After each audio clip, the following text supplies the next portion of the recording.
I never used to think small moments could unravel big things.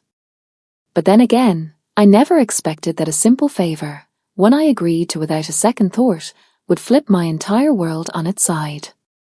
It started on an ordinary Saturday afternoon. My husband, Daniel, was fixing something under the sink, cursing lowly as water pooled around his knees. I was curled up on the couch, flipping through a magazine when his phone buzzed. He glanced at it and groaned. "It's Ryan," he said, wiping his hands on a towel. "He needs help setting up his new photography studio." I told him we'd swing by. I was still in pajamas. "He just needs someone to help arrange a few props and test some lighting," Daniel added. "You're better at that stuff than I am." I agreed, mostly out of politeness. Ryan was Daniel's oldest friend, charming, confident, the kind of man who made every room feel warmer when he walked in.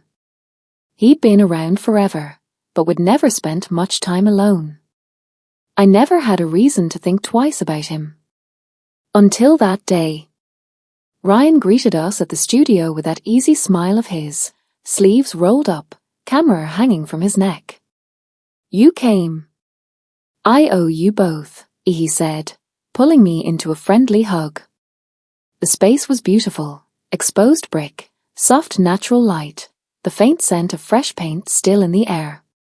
Daniel helped him move equipment to a back room, leaving Ryan and me alone.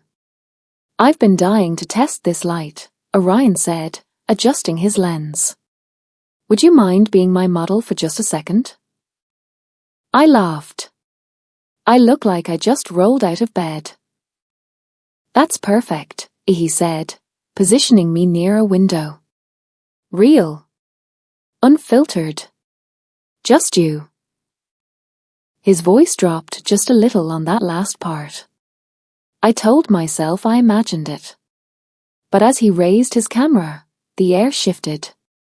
I felt it in the way he looked at me, not through me, not around me, but at me. As if he were trying to memorize something invisible beneath the surface. The shutter clicked softly. "You've always had that quiet kind of beauty," he murmured, almost to himself. "Daniel's a lucky man."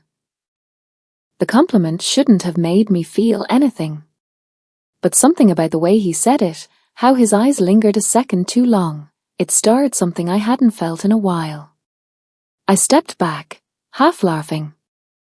Okay, that's enough flattery for one day. But the moment had already rooted itself, even if I didn't want to admit it. Daniel reappeared minutes later, completely unaware. We stayed for another hour, small talk and laughter filling the space as we helped Ryan arrange his props. But something had cracked open inside me. A flicker of curiosity. A door I hadn't meant to leave ajar. Over the next few weeks, Ryan began texting me here and there. At first, it was innocent. "Thanks again for helping that day. Couldn't have done it without you." Then, "Thinking about doing a portrait series on natural expressions. Would you ever pose again?" I showed Daniel the first few texts, even joked about how Ryan was turning me into his makeshift muse. But I stopped showing him when the messages began to feel different. He started remembering details I didn't expect, like the way I pushed my hair behind my ear when I was thinking. The little laugh I made when I was nervous. Things Daniel hadn't commented on in years. I never responded flirtatiously, but I didn't shut it down either. And that's where the line blurred. One day, Ryan asked me to meet him at the studio, just for a few test shots, he said. I hesitated. Told myself it was harmless. But when I arrived and saw that look in his eyes again, that heat, that certainty, I knew I'd made a mistake. "I didn't bring you here just for photos," he admitted, camera lowered. "You feel it too, don't you?" My breath caught. Part of me had felt something, but hearing it out loud made it real and dangerous. I took a step back. Ryan, I love my husband. I know, he said softly. That's what makes this so complicated. I left before anything more could be said.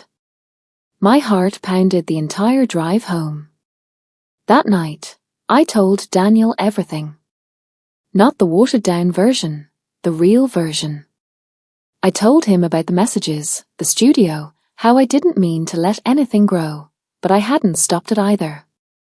His silence hit harder than any shout would have. I trusted you, he said finally, voice hoarse. And I trusted him. I nodded, tears slipping down my cheeks. I know. We didn't talk for days after that. Ryan didn't reach out again, and I didn't expect him to. But the damage had already been done. It wasn't an affair. It wasn't physical. But it was still a betrayal. And it all started with one favor. One tiny moment where I let curiosity win over caution. Somewhere in that studio, between the camera clicks and silent looks, something changed in me and in my marriage. And we've been trying to recover ever since.